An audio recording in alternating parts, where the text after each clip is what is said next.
अगर मेरे होटल पहुंचने तक आपने वीडियो देख लिया तो समझ लेना आपने पूरा देश देख लिया इस वीडियो के माध्यम से। काफी बड़ा मैसिव होटल है। कमाल की बात यह है कि ये होटल भी अब अबैंडन पड़ा है। ये दरअसल इनकी शिपिंग लाइन थी जो डिसमेंटल होने लग रही है। बेचारे खोखले हो गए। तो ये देखो सारा ट्रैफिक रुक गया है। झंडा नीचे उतार रहे हैं ना, रात होगी क्योंकि रात को झंडा नहीं लगाते तो सारे रुक गए। ये इनने मछली पकड़ी भी अभी अभी। इधर ना बास्केटबॉल कोर्ट्स है खूब सारे, और ये कोर्ट कितना मस्त है। देखो ये कोर्ट और उधर साथ में ही समुद्र। भाई ये कुत्ते नहीं जीने देंगे। हर आदमी के पास पिटबुल, मतलब बढ़िया बढ़िया घर गाड़ियाँ ऐसे ही पड़ा है कि भी कोई नहीं रहता वहाँ पे, सब बंद पड़ा है।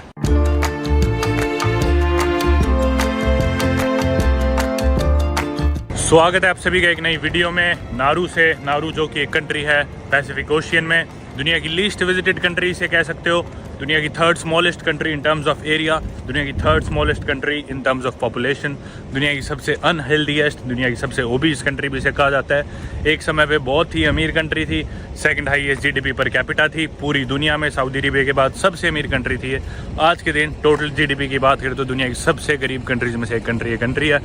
और इस देश में आए आज मेरे को हो चुके हैं 5 दिन। आज मैं क्या करने वाला हूँ, इस देश का जो एरिया है वो टोटल है सिर्फ 21 स्क्वायर किलोमीटर्स का। मोस्टली लोग सारे इस देश में एजिस पे रहते हैं, समुद्र किनारे रहते हैं। और इस देश में ना बाहर की बाहर एक रिंग रोड बनी हुई है, जो मेरे आगे ये रोड है। इस रिंग रोड की लंबाई है 19 किलोमीटर। और आज की वीडियो में मैं ये पूरा देश पैदल चल के पार करने वाला हूँ। जी हाँ, आपने ठीक सुना। तो ये है वो रोड, रिंग रोड। ये पूरे आइलैंड के बार से होके जाती है। तो इस वीडियो में मैं आपको देश के बारे में कुछ ना कुछ बताता रहूँगा और मेरे सफ़र के बारे में भी आप देखते रहोगे।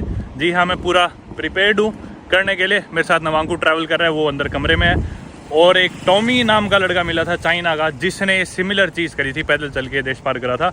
उसे मिला था चाइना का, जिसने सिमिलर चीज़ करी थी, पैदल चल के देश पार करा था। उसे लगे थे 8 घंटे, लेकिन क्योंकि बारिश भी हुई थी, मौसम भी थोड़ा ऐसा ही था, तो मेरा गोल ये है कि मुझे 4 घंटे में करनी है। अभी मैं आपको एग्जैक्ट टाइम बताता हूँ, 1 सेकंड फ़ोन में से देख के। तो अभी वक्त हुए 3:16 दोपहर के। मेरे पीछे ईवा लॉज, जिधर हम रुके हुए, आज ही हमने इधर चेक इन करा था थोड़ी देर पहले। अब मैं चलूँगा इधर से। 19 किलोमीटर की रोड है, पर 20 किलोमीटर ही मानना, क्योंकि थोड़ा बहुत मैं इधर उधर भी जाऊँगा। कोई नज़ारा अच्छा लगा तो देखने अंदर भी चला गया। तो मेरा गोल ये है कि शाम के 7:15 बजे तक मैं इसे पूरा कर दूँ। बाकी जो भी होएगा देखी जाएगी, थोड़ा बहुत कम ज़्यादा लगे कोई दिक्कत नहीं है। हाँ, मौसम एक दिक्कत करने वाली चीज़ हो सकती है, क्योंकि यहाँ पे मौसम का कुछ नहीं पता। धूप बहुत तिखी है, उमस बहुत ज़्यादा है, ह्यूमिडिटी है, और एकदम ना स्किन पे आगे लगती है धूप। बारिश का कुछ नहीं पता, कभी बारिश होने लग जाएगी और उसी टाइम रुक जाएगी। अभी थोड़ी देर पहले ही बारिश हुई थी, एकदम से रुक गई। अब देखो लग इन रहा कि बारिश हुई भी थी या नहीं हुई थी। थोड़ी देर बाद फिर शुरू हो जाएगी, एकदम से तेज़ बारिश होएगी, भिगा देगी, फिर रुक जाएगी दोबारा। तो बहुत ही उमस है, साथ में समुद्र है। मौसम बस है एक चैलेंज जो भी है, बाकी कोई भी दिक्कत नहीं है। चलो चलते हैं। बाकी अपने बचाव के लिए थोड़ा सा मैं तौलिया ले आया था साथ में, भाई ज़्यादा तिखी धूप लगे और कुछ लगे तो। इधर ना कुत्ते बहुत ज़्यादा है, सड़क पे कुत्तों का बहुत खतरा है। इस देश में इतनी बायोडाइवर्सिटी वगैरह है नहीं, फ्लोरा फोना, एनिमल्स या नेचर पार्क्स, ऐसा कुछ है नहीं जो टूरिज्म कभी इधर होता है। तो टूरिज्म कभी इधर बूस्ट किया ही नहीं। एक अच्छी बात है इस देश की कि एक सिंगल आइलैंड नेशन है। मतलब मोस्टली जितने भी आइलैंड देश होते हैं ना ओशियन में, पैसिफिक ओशियन में या कैरेबियन में भी, वो फैले होते हैं। कई 100 आइलैंड्स होंगे, वो छोटे छोटे टापू। ये सिर्फ एक आइलैंड है बस, ना बाहर कहीं जाना ना बाहर कहीं आना। तो वैसे तो एक एडवांटेज होता है ये कि भी एक ही जगह हो, क्योंकि कन्वीनियंट होता है लोगों के पास एक दूसरे के पास आना जाना, सिक्योरिटी पर्पसेस के लिए भी, इंपोर्ट एक्सपोर्ट के लिए भी। पर इन्होंने कुछ ज़्यादा फ़ायदा उठाया नहीं, और आज के दिन इतनी बुरी हालत होगी। फॉस्फेट अब सारा खत्म, अब इन्हें खाना सारा इंपोर्ट कराना पड़ता है। दूध के भी टेट्रा पैक्स वगैरह आते हैं। इवन पानी भी नहीं बचा इनके पास अपना खुद का। पानी भी जो था ना इस देश में, वो भी ख़राब हो गया फॉस्फेट माइनिंग की वजह से। तो बॉटल्ड वाटर भी या तो फिजी से आएगा, या सोलोमन आइलैंड से, या न्यूजीलैंड से, या ऑस्ट्रेलिया से। तो वैसा ही काम है।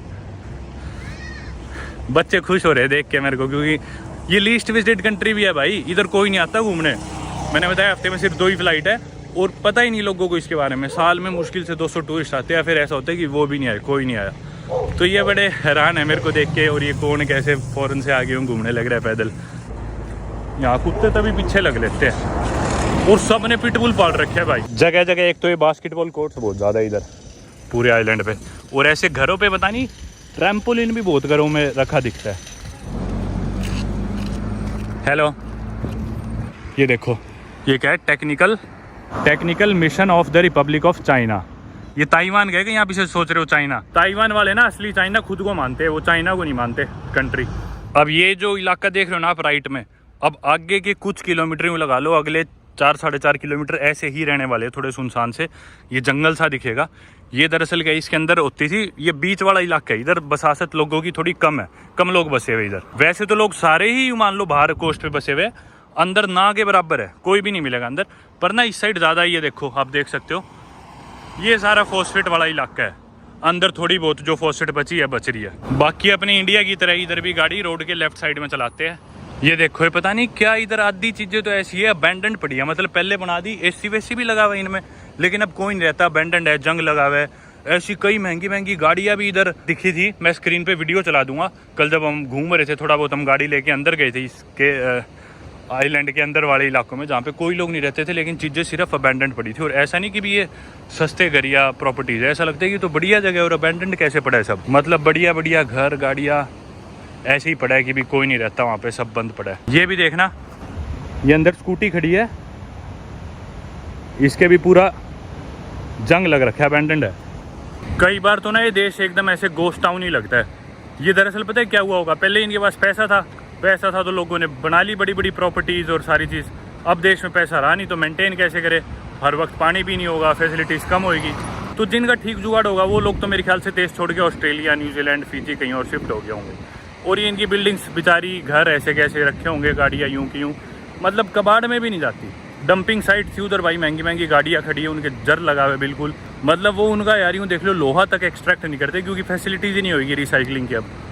तो ना काफ़ी मतलब अजीब सा है, सही बताऊँ ना, ये देश बहुत ही अलग सा, ऐसे किसी जगह नहीं गया मैं पहले कभी लाइफ में। और ये मेरी कंट्री नंबर 67 है पूरी दुनिया में।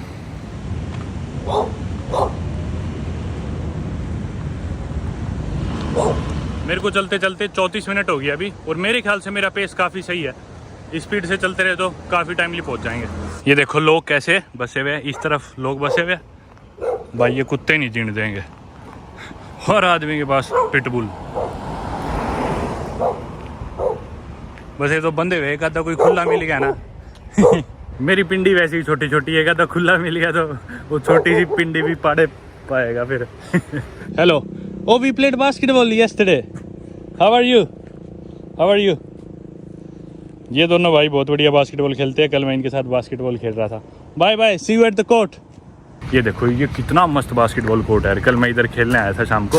ये देखो इधर ना बास्केटबॉल कोर्ट्स है खूब सारे, और ये कोर्ट कितना मस्त है, देखो ये कोर्ट, और उधर साथ में ही समुद्र, इतना मज़ा आता है भाई इधर खेलने में। कल खेला था मैं इधर, बास्केटबॉल पड़ी है इधर, ओ वाह, छोड़ के ही जा रखे है। चलो 5-7 मिनट बास्केटबॉल खेलते हैं, नज़ारा देखो। ओ भाई पानी भी मिल गया, पानी की बोतल मेरी थी, कल मैं इधर रख के गया था बास्केटबॉल खेल के।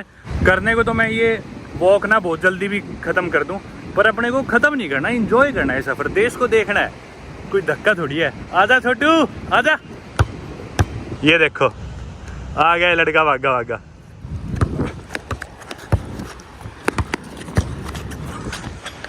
ओ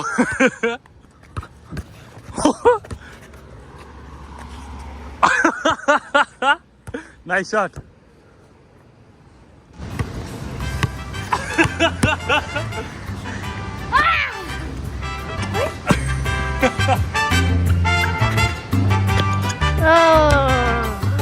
Slam dunk. Hey.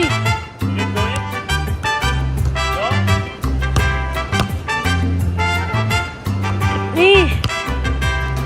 Kara.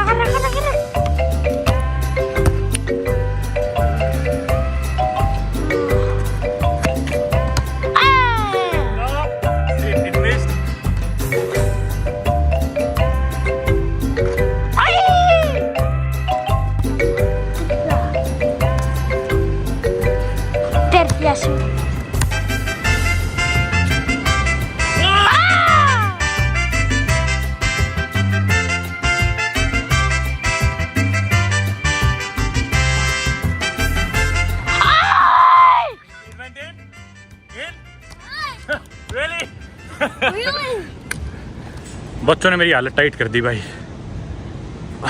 पौना घंटा लगभग धूप में बास्केटबॉल खेला, हालत टाइट कर दी। और मैं साइड में आके इन्हें अलविदा क्या कि इधर बैठा, तो एक लड़का मेरा साथ देते देते मेरे साथ आके यहाँ पे बैठ गया, जिसे अंग्रेजी नहीं आती पर कोशिश कर रहा है मेरे से बात करने की, काफ़ी प्यारा बच्चा है। मैं अपने लिए साथ में चॉकलेट लाया था रास्ते में खाने के लिए, पर मैं इसे दे रहा हूँ, दिस इज़ फॉर यू। आधा पौना घंटा जो बास्केटबॉल खेला ना, उसने वो लगा लो चलने की अगले 2-3 घंटे की हिम्मत ईजीली आराम से एक साथ ले ली धूप में। पर कोई नहीं, ये पार्ट है भाई, एक्सपीरियंस है ट्रैवलिंग का, यही तो सफ़र है। और ये जो टेम्परेरी रिलेशनशिप्स होते हैं ना लोगों के साथ, ये बहुत याद आते हैं। अब ये बच्चे ना मैं इंग्लिश बोल पा रहे थे ना मैं इनकी भाषा बोलता, पर बार बार मेरे को बॉल भाग भाग के ला के दे रहे थे। जब तक मेरे से बॉल शूट नहीं हो रही थी इंतज़ार कर रहे थे, मेरे को बॉल दे रहे थे। मैं आगे इधर बैठा अकेला छाया में सांस लेने के लिए, तो मेरे पास आके बैठ गया। मतलब ये चीज़ हमेशा टेम्परेरी रह जाती है ट्रैवलिंग के टाइम। चलो अपन सफ़र कंटिन्यू रखते हैं। भाई साहब अब आप इनके देखो बीच, इनके बीच पे इतने बड़े बड़े पत्थर और इतनी शार्प कोरल रीफ्स है ना कि यहाँ पे कोई बड़ी शिप आ ही नहीं सकती। इनके कोई भी पूरी कोस्ट ऐसी है, देखो हर जगह। मतलब ये ना इतने पैन, इनफैक्ट तैरना भी हो तो उधर जाना पड़ेगा। और आगे भी रिप टाइड्स और रिप करंट्स का खतरा है डूबने का। छोटी छोटी बोट्स में आते हैं जो भी सब सामान आता है अब इधर, और वो भी 1-2 जगह ही है। आगे शायद पोर्ट आएगा, वो आपको दिखाऊंगा मैं।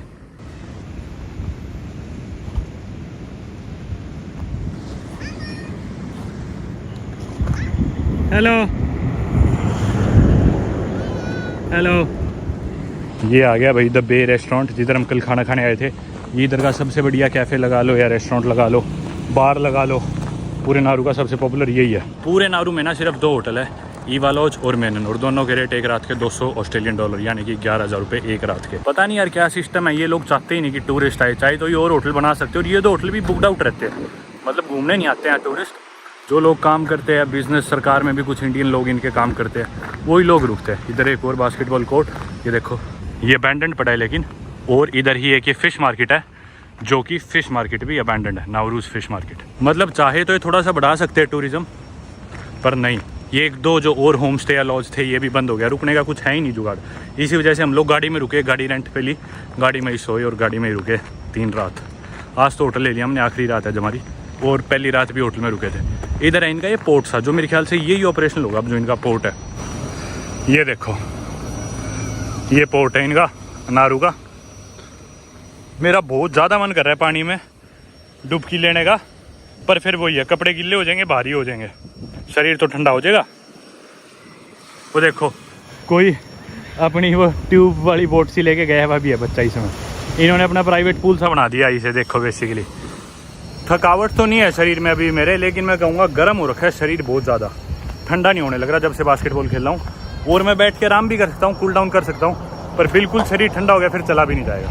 तो इसलिए मैं सोच रहा हूँ चलो कोई नहीं, बाद में ही रुकेंगे। अब तो सारा रास्ता प्लेन नहीं है, चढ़ाई भी है। अभी काफ़ी देर से मैं चढ़ाई ही करने लग रहा हूँ, फिर आगे ढलान सी है नीचे जाने की। ये देखो मेरे पीछे जो जा रहे हैं ना रास्ता, ये डिटेंशन कैंप की तरफ है। और ये जितनी भी लाल बत्ती टाइप गाड़ी है वो सारी उधर कैंप में ही काम करती है, ऑस्ट्रेलिया फंड करता है सारा। और जितने भी लोग इधर सेंटर में, डिटेंशन सेंटर में रुके हुए हैं, उनके लिए ऑस्ट्रेलिया पैसे देते हैं नाउरू की सरकार को पर पर्सन। तो नाउरू का ना कमाई का एक जरिया ये भी है कि भी डिटेंशन कैंप में जो लोग रुके हुए हैं उनको रखना। और पर ये जो डिटेंशन कैंप है ना, ये काफ़ी क्रिटिसाइज भी है, यूँ कहा जाता है कि इधर लिविंग कंडीशंस बहुत बेकार है, पर क्या कर सकते हैं अब उसमें। ऑस्ट्रेलिया की एम्बेसी भी इधर से जाके अंदर की तरफ। और ये अब आ गया मेरे लेफ्ट में मेनन होटल, आगे से जाके एंट्रेंस है मेनन होटल की, सामने बीच है। पहली रात हम इस होटल में रुके थे, और पहली रात के बाद 3 रातें हमने गाड़ी इधर ही पार्क करके सोए थे रात को। जब इनके पास पैसा आया था ना, तो इन्होंने फॉरेन इन्वेस्टमेंट्स तो करी थी, एयरलाइंस बनाई और काफ़ी शिप लाइन्स भी बना दी थी, और ज़्यादा इंपोर्ट एक्सपोर्ट के लिए नारू की सरकार ने। पर अब वो सारी शिप लाइन्स ना डिसमेंटल होने लग रही है, आपने दूसरी वीडियोज़ में देखा होगा। और क्योंकि शिप्स यहाँ पे बड़ी आ ही नहीं सकती, नीचे से छिल जाएंगी, इतने शार्प कोरल रीफ्स और पत्थर हैं यहाँ पे। और इसी तरह ना एक शिप लाइन शायद इधर भी थी। मैं जब पहले दिन आया था नारू में, इधर आती मैंने आपको उस वीडियो में दिखाया था कैसे इधर से एकदम से यूँ लग रहा है कि मतलब बढ़िया बढ़िया ऑफिस से बने हुए, लेकिन ये बिल्कुल ही जंग लगा पड़ा है, कोई नहीं रहता इनमें। कल तो हमने गाड़ी पार्क करी थी इधर बिल्कुल इस टेम्पो के साथ में, रात को इधर करके सोए थे, और पहली रात हमने अंदर पार्किंग में करी थी। तुम तो बख्श दो यार, ये छोटे पिल्ले भी नहीं छोड़ रहे। बाय। जो आइसोलेटेड सा एरिया था ना नाउरू का, जितना भी जिधर लोग कम रहते थे या फिर कुछ भी नहीं था, वो हमने ऑलमोस्ट कर लिया कवर। अब आगे वाले रास्ते में लोग फिर भी थोड़े बहुत दिख जाएंगे, और थोड़ा और आगे जाए बाद 4-5 किलोमीटर आगे जाए बाद इनका एयरपोर्ट और सारे पब्लिक ऑफिसेज वगैरह भी आ जाएंगे। नारू दुनिया की इकलौती ऐसी कंट्री है जिसकी कोई भी ऑफिशियल कैपिटल नहीं है, छोटा सा देश है, पर जो इनकी यारेन डिस्ट्रिक्ट है या यारेन जो पार्ट है उधर ही एयरपोर्ट है, और उसके आसपास ही सारी मेन चीज़ें हैं। ये देखो सामने एक किराने की दुकान सी आ गई, जिसके बाहर पेट्रोल पंप है, जो कि अब फंक्शनल नहीं है। इधर बहुत सारी ऐसी दुकानें हैं जिनके बाहर पंप होगी, किराने की दुकान ही बाहर पेट्रोल पंप बना रखा है। तो भाई इस दुकान से मैंने पानी की बोतल ले ली थी, ज़्यादा देर में रुका नहीं वरना फिर शरीर ठंडा पड़ जाता और फिर रेस्ट करने का मन करता। शाम के ऑलमोस्ट 5:15 हो गए और अपने को निकले 2 घंटे भी ऑलमोस्ट हो गया। अभी तक हमने एक भी ब्रेक नहीं लिया। एक बस बास्केटबॉल वाली जगह पे ब्रेक लिया था, पर उस समय ब्रेक की जगह एक्स्ट्रा 10 किलोमीटर गिनना चाहूँगा, क्योंकि वहाँ तो थकान ज़्यादा ही हुई थी, पसीने भी ज़्यादा आ गए थे, शरीर भी एकदम बहुत गर्म हो गया था। मतलब ब्रेक हमने जेन्युइनली शरीर को रेस्ट देने के लिए अभी तक नहीं लिया एक बार भी। किलोमीटर हम कर चुके 1/3 से थोड़ा ज़्यादा, 7 किलोमीटर हम आ चुके ऑलमोस्ट 2 घंटे के अंदर, जिसमें आधे पौने घंटे का तो बास्केटबॉल ब्रेक ही था। उसके अलावा देखा जाए तो 1-1.25 घंटे में हमने 7 किलोमीटर कवर कर दिए, अगर वो टाइम एक्सक्लूड करें तो, जो कि बहुत अच्छा पेस है मेरे ख्याल से। मेरा तो गोल ही है कि मैं बिना ब्रेक लिए ही कर दूं पूरा, लेकिन फिर भी अगर यूँ लगे कि भी ठीक है एक ब्रेक ले लेते हैं या फिर कुछ खाने का मन कर गया, भूख लगी, तो कहीं 5-10 मिनट ज़रूर रुक जाएंगे। एक ब्रेक मैंने सोचा, एक से ज़्यादा नहीं लूँगा। ये देखो एक ही पुलिस वाली गाड़ी, इतना ज़्यादा ना बाकी मेरे को साफ़ नहीं लगा ये आइलैंड। हालांकि डस्टबिन है जगह जगह, देखो उधर भी रखा है। और ये घर के बाहर ये जो है ना लोहे की ये ग्रिल सी, ये भी दरअसल डस्टबिन ही है, पर सड़कों पे ज़्यादा दिखता है ट्रैश। आगे भी एक डस्टबिन है, वो देखो। यहाँ पे ना बहुत सारे दफ्तर और कैबिन्स इस तरह के मिलेंगे। ये ना कंटेनर टाइप है, पता नहीं ऑस्ट्रेलिया से आते होंगे। इवन यहाँ के हॉस्पिटल्स में भी ना सारे ऐसे वो है कमरे, काफ़ी बिल्डिंग्स यहाँ पे ऐसी है। नाउरू के इंटरनेशनल रिलेशंस की हम बात करें ना, तो मतलब यूँ लगा लो ऑस्ट्रेलिया बहुत ज़्यादा डिपेंडेंट है। ऑस्ट्रेलिया को ये अपना सब मानता है, बड़ा भाई बाप कुछ भी लगा लो। और बाकी तो ऐसे है, जो भी इनकी मदद करता है ना, जो भी इस देश को एड देता है, पैसा देते हैं, उनका ही दोस्त हो जाता है। तो कोई ऐसा छोटा सा देश है बेचारों का, कोई इतना बड़ा स्टैंड भी नहीं है, पर यूँ ही है जिसने मदद करी उसी के दोस्त। ये जगह जो मेरे राइट में ना, ये मेरी one of my favourite places है नाउरू की। ये देखो जंक्शन जिम, इधर मैं आया भी था ट्रेनिंग करने 1-2 दिन पहले। वैसे वेट लिफ्टिंग जिम टाइप है। आज तो मैं नहीं आने वाला इधर जिम में ट्रेनिंग करने के लिए, पर परसों मैंने यहीं पे ट्रेनिंग करी थी। कल मैं बास्केटबॉल खेलने गया था, और मतलब हर दिन शाम को ना कुछ एक्टिविटी कर लेता हूँ मैं। पहले दिन वॉलीबॉल खेला, दूसरे दिन जिम में गया, तीसरे दिन बास्केटबॉल खेल ली, आज वॉक पे आ गया और थोड़ा सा बास्केटबॉल भी खेल लिया, किसी दिन बीच पे ना लिए, ऐसे ही कुछ ना कुछ। यहाँ पे जिम्स की सबसे अच्छी बात मेरे को बताऊँ क्या लगी, कि ना जिम्स फ्री है। सारे जिम्स ना यहाँ की सरकार के द्वारा ओन्ड है, और इवन जो जिम में इक्विपमेंट था ना रोग वगैरह का, सारा बढ़िया कंपनीज़ का, अमेरिकन कंपनीज़ का जो प्रॉपर वेट लिफ्टिंग इक्विपमेंट होता है ना, सारा वही था, जो कि मुझे काफ़ी अच्छा लगा। और फ्री है। इनका नेशनल स्पोर्ट भी वेट लिफ्टिंग ही कंसिडर किया जाता है। ये देखो ये मेरे साथ में एक कब्रिस्तान। नाउरू में मोस्टली लोग क्रिश्चियन ही है, इसलिए आप देख रहे होंगे कब्र पे ऐसे क्रॉस का साइन बना हुआ है, जो कि क्रिश्चियंस बनाते हैं। ये दोस्तों आ गया इनका एयरपोर्ट वाला इलाका। ये है पूरा रनवे। इधर से वैसे तो शॉर्टकट है, पर गाड़ियों के लिए रोड बंद है। पैदल जा सकता था मैं, पर अपन बड़े रास्ते चलते हैं घूम के। ये देखो ये है यारेन का बीच। मतलब देख, आपको दिख रहा है एक तो कितने सारे पत्थर है बीच पे, लेकिन वैसे कितना सुंदर नज़ारा है ना। मैं रोक नहीं पा रहा वैसे तो खुद को यहाँ पे रुकने के लिए, आराम से बैठ के वो लहरें देखते। पर चलो थोड़ी आगे रुक जाएंगे यार। उधर ना आगे एक सनसेट पॉइंट है, और सनसेट में तो टाइम है अभी 1-1.5-1.25 घंटा। पर चलो थोड़ी सी देर वहाँ पे देख लेंगे सूरज को। ये रनवे की सीधाई में अब बिल्कुल, कि इनका रनवे ना छोटा है काफ़ी, सिर्फ 2.5-3 किलोमीटर लंबा है। और जो प्लेन उड़ता है ना इधर से, तो मतलब इधर रोड ये बंद कर देते हैं, और उस एंड वाली भी रोड बंद कर देते हैं। वो सनसेट पॉइंट वहीं पे है। एक बार ही ना हम खड़े थे, हफ्ते में 2 ही दिन प्लेन आता है, तो हम प्लेन देखने आ गए। टाइम पास तो होता नहीं था इस देश में। तो जब प्लेन ऊपर से गुजरा ना भाई, पूरा शरीर यूँ हिल गया, और इतनी तेज हवा चलती है। ये देखो वेलकम टू नाउरू। इधर से चलते हैं। अच्छा इधर नीचे जाने का रास्ता भी है। वाह भाई वाह, बढ़िया है।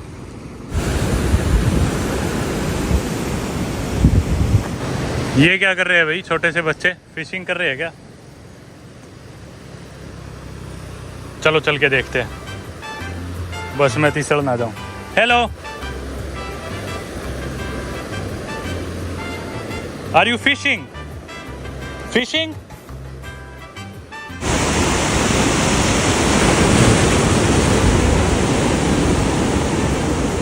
इसमें ना भाई ये हुक होता है फिशिंग का। ये इन्हें मछली पकड़ी भी अभी अभी। You catch this fish now, now you catch this. Wow,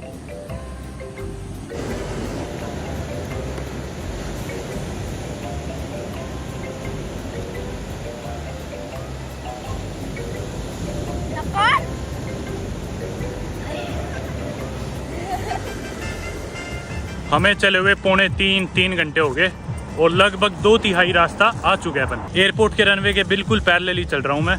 और दिन में जब चल रहा था ना तब लोग मेरे को सोच रहे थे कौन पागल है ये, क्योंकि 3 बजे का टाइम था, धूप इतनी तिखी, लोग घूर रहे, तौलिया डाल के मैं चल रहा था। अब तो फिर भी लोग दिख गए यहाँ पे सैर करते हुए, रनिंग करते हुए, साइकिलिंग करते हुए, तो फिर भी लग रहा है चलो सैर करने आया होगा। ये देखो सारा ट्रैफिक रुक गया है, झंडा नीचे उतार रहे हैं ना, रात होगी क्योंकि रात को झंडा नहीं लगाते, तो सारे रुक गए। सारा ट्रैफिक आगे पीछे दोनों तरफ से रुका हुआ है। ये इनकी कोई सरकारी बिल्डिंग और पीछे वो पार्लियामेंट था जिधर झंडा लगा हुआ था। तो क्योंकि शाम की एग्जैक्टली 6 बजे थे, रात के टाइम झंडा नहीं लहराते ना, इसलिए तो सारा ट्रैफिक उसी चक्कर में रुक गया था। और इनकी जो फोर्स थी वो भी बिल्कुल अटेंशन में खड़ी होगी। तो आउट ऑफ रिस्पेक्ट मैं भी चला नहीं, मैंने फिर वीडियो नहीं बनाई, मैं भी खड़ा रहा वहाँ पे देखता रहा, मतलब क्योंकि यार अगलों के देश में आए तो इतनी तो अगलों की इज्जत करनी चाहिए। और ये आ गया यहाँ का फायर स्टेशन, ये जो भी फायर ब्रिगेड है इनकी यहीं पे है, इकलौता यही है। तो सारी चीज़ें ना बेसिकली वो एयरपोर्ट रहा, वो रहा रनवे, इसके पैरेलल ही है सारी चीज़ें। यहीं पे इनका सेकेंडरी स्कूल है, इधर इनका नेशनल म्यूजियम, पुलिस स्टेशन, इधर फायर स्टेशन और पार्लियामेंट, और ये सामने रनवे एयरपोर्ट का। अभी पीछे गाड़ी वाले ने रुक के मेरे को बोला, अरे भाई क्या कर रहा है, तेरे को कुछ घंटे पहले तो मैंने उस तरफ देखा था आइलैंड के, इधर क्या कर रहा है, एक्सरसाइज कर रहे हैं क्या? मैं बोला हाँ मैं सैर कर रहा हूँ पूरे आइलैंड पे। बोला मैं छोड़ दूँ कहीं? मैं बोला नहीं भाई। अब ये आ गया इनका सनसेट पॉइंट, बेसिकली इधर एयरपोर्ट का रनवे ख़त्म होता है और ये देखो इधर से दिखता है मेन नज़ारा असली सनसेट का। इन पैसिफिक देशों की ना यही खास बात है, इधर और कुछ तो इतना खास है नहीं देखने का, लेकिन सनसेट्स देखने में मज़ा आ जाता है, क्योंकि समुद्र में जब सूरज ढलता है ना वो देखने में काफ़ी अच्छा लगता है। इधर बाकी बच्चे नहाते हुए भी दिख जाएंगे आपको, और मैं भी पिछले 2-3 दिन से इधर ही नहा रहा हूँ। हालांकि पानी खा रहा है, मैं साफ़ मीठे पानी की बोतल ले जाता हूँ, प्योरीफाइड वाटर की, इसमें नहा के फिर ऊपर से वो डाल लेता हूँ। और पीछे देखो आपको क्या दिख रहा है, ये देखो पहचाना, ये दरअसल इनकी शिपिंग लाइन थी जो डिसमेंटल होने लग रही है। सनसेट देख सकते थे अपन, लेकिन अभी सनसेट में पौना घंटा है, 7 बजे होएगा सनसेट, तो इतनी देर इंतज़ार करने का कोई फ़ायदा नहीं, और थकावट सी भी नहीं फील हो रही। अब तो मौसम का बहुत फ़र्क पड़ता है भाई, जैसी धूप भी है ना, मतलब थोड़ी सी, हालांकि वेदर तो वही है, इधर दिन रात और पूरे साल टेम्परेचर सेम रहता है क्योंकि इक्वेटर पे है देश, पर ना अब धूप जाती तो लग रहा है चाहे एक चक्कर और कटवा लो देश का। ये आ गया अभी इनका सिविक सेंटर, यहाँ पे मेन इनके सरकारी दफ्तर वगैरह है सारे। ईवा लॉज वाला जो कमर्शियल सेंटर्स है उधर तो क्या सुपर मार्केट, कैफेज वगैरह है। इधर जैसे देखोगे नारू ओलंपिक कमेटी हेडक्वार्टर्स, तो ना नारू के वेट लिफ्टर्स करते हैं कम्पीट ओलंपिक्स में, हालांकि शायद कोई मेडल नहीं जीते अभी तक, कॉमनवेल्थ गेम में तो जीते हैं। ये है इधर एक बैंक, बेंडिगो बैंक एजेंसी, मैंने यही बैंक देखे इधर, और कोई बैंक नहीं देखा। ये है डिजिसेल का ऑफिस, इकलौता टेलीकॉम प्रोवाइडर इस देश में डिजिसेल ही है। ये है इनका नाउरू पोस्ट, इधर से मैंने आज पोस्ट कार्ड भी पोस्ट करे थे इंडिया और यूएसए में अपने बहन भाई और दोस्तों को। और ये है सामने इनका मेन चर्च। इंटरनेट भाई यहाँ पे जो सबसे सस्ता पैकेज है ना वो है $4 के 150 MB, वो भी 3G 4G नहीं इधर, मतलब देख लो 225 रुपये में सिर्फ 150 MB इंटरनेट मिलता है यहाँ पे। वीडियो की स्टार्टिंग सी में याद है मैं आपको कैसे कह रहा था कि यहाँ पे कुछ ऐसी अकोमोडेशन या फिर होटल जैसी है जो कि अब अबैंडन्ड है और ऑपरेशनल नहीं है। हालांकि बहुत सारे घर भी है ऐसे, बिल्डिंग्स भी है, पर स्पेशली मैं होटल्स की बात कर रहा था जब, तो आपको एक और एग्जाम्पल दिखाता हूँ। बहुत बड़ा ये एक होटल है, आईवा कुछ ऐसे नाम होटल का, मेरे को नाम नहीं याद आ रहा, मैं स्क्रीन पे लिख दूंगा।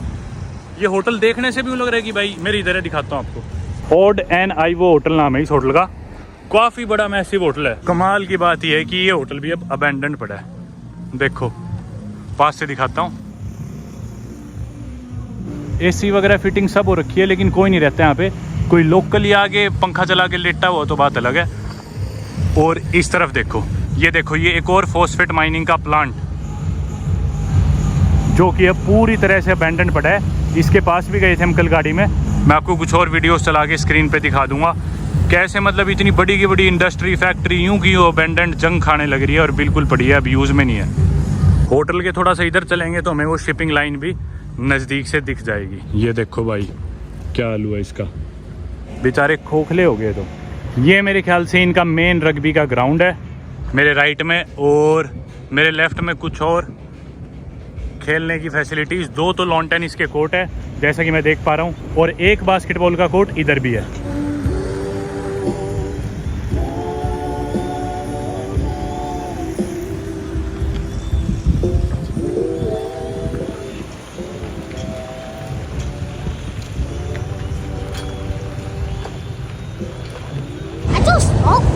What?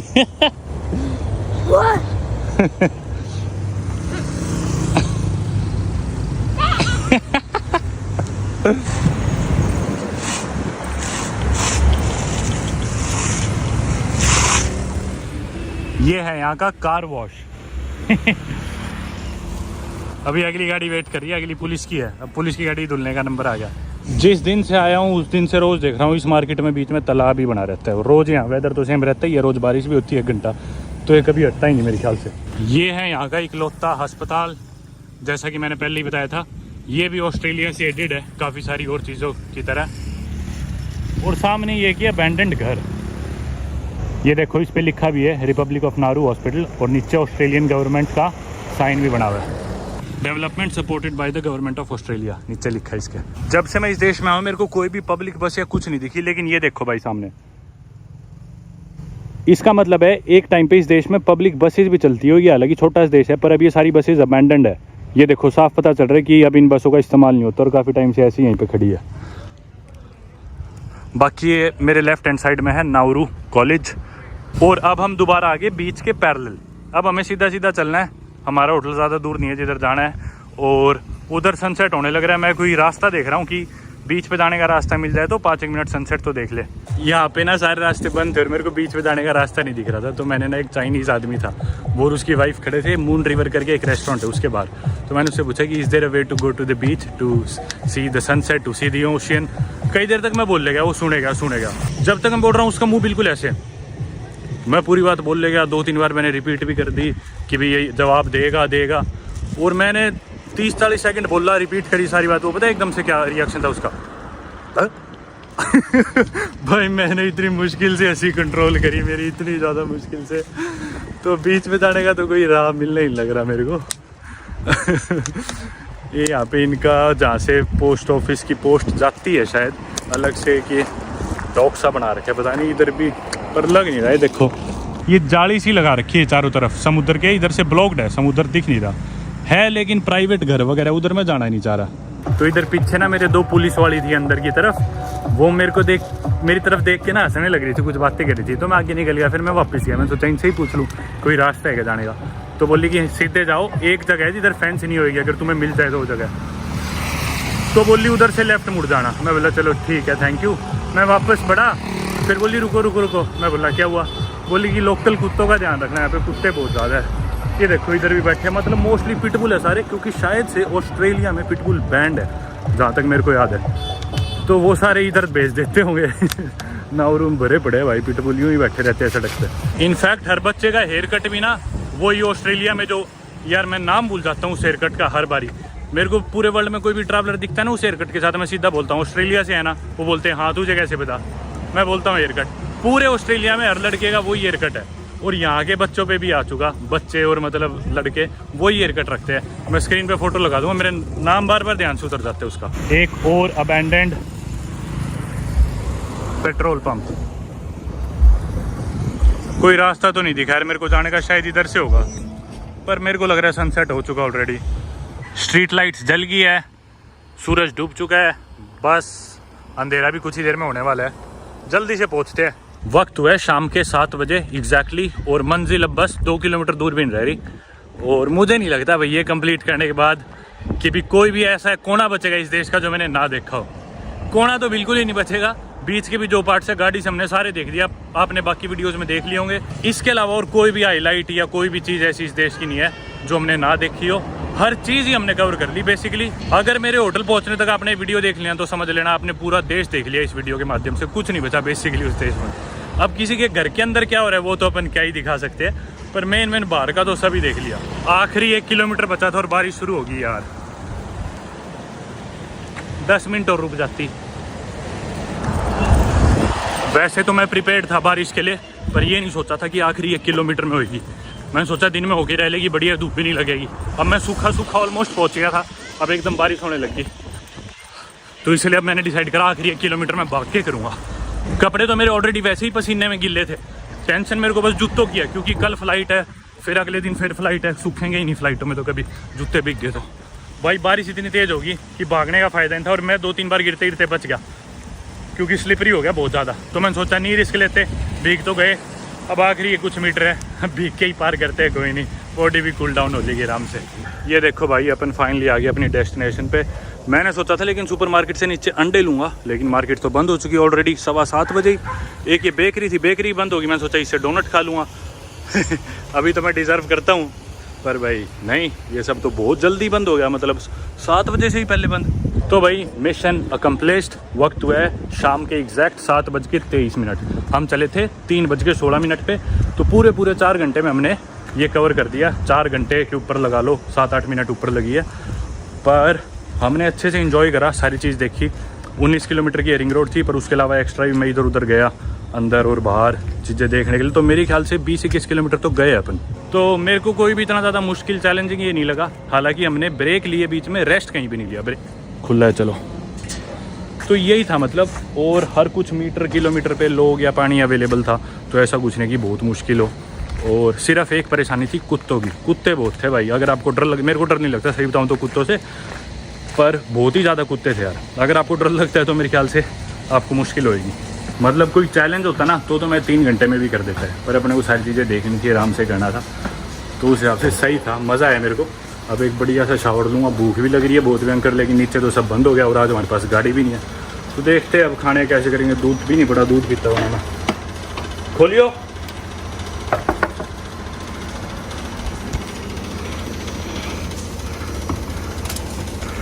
हाँ, दूध नहीं लाया ना, बंद हो गया नीचे सुपरमार्केट। हाँ, तो फाइनली आ गए भाई इस होटल कमरे। मैंने जल्दी से एक शावर ले लिया, नहा धो लिया, अब एकदम फ्रेश फील हो रहा है। भूख तो लग रही है लगी काफ़ी, पर जो भी था एक्सपीरियंस ज़बरदस्त था, बिल्कुल वर्थ इट था, बहुत मज़ा आया जाने का। मेरे पास हालांकि इंटरनेट वगैरह कुछ नहीं था, और फ़ोन में लेकिन पूरा चार्ज करके लेके गया था। एंड में आते आते ही बैटरी ख़त्म हुई थी आए बाद ही, क्योंकि धूप में वैसे ही बैटरी ज़्यादा यूज़ हो रही थी, कैमरा यूज़ हो रहा था, तो गर्म हो गया था फ़ोन काफ़ी। इंटरनेट वगैरह नहीं था। मैं नवांकुर को बोल के गया था कि मैं 7-8 घंटे में नहाऊँ, तो मेरी रिपोर्ट दर्ज कर दी कि वो लापता हो गया, पर ऐसा कुछ था नहीं। जगह जगह लोग थे और कुछ मीटर पे पानी अवेलेबल था, और पैसे मैं कैश लेके गया था हालांकि, पर कहीं ऐसे यूज़ ही नहीं हुए, बस एक जगह पानी खरीदना पड़ा। और कुछ नहीं, अब बस सोते हैं, आराम करते हैं। कल जाएंगे माइक्रोनेशिया, एक नया सफ़र, वहाँ से फिर मार्शल आइलैंड्स, फिर आगे जो भी। अभी तो बस मेरा आराम करने का मन कर रहा है, थोड़ी देर फ़ोन चलाऊँगा, कुछ खाऊँगा और फिर सोता हूँ। I hope you like the video. Good bye.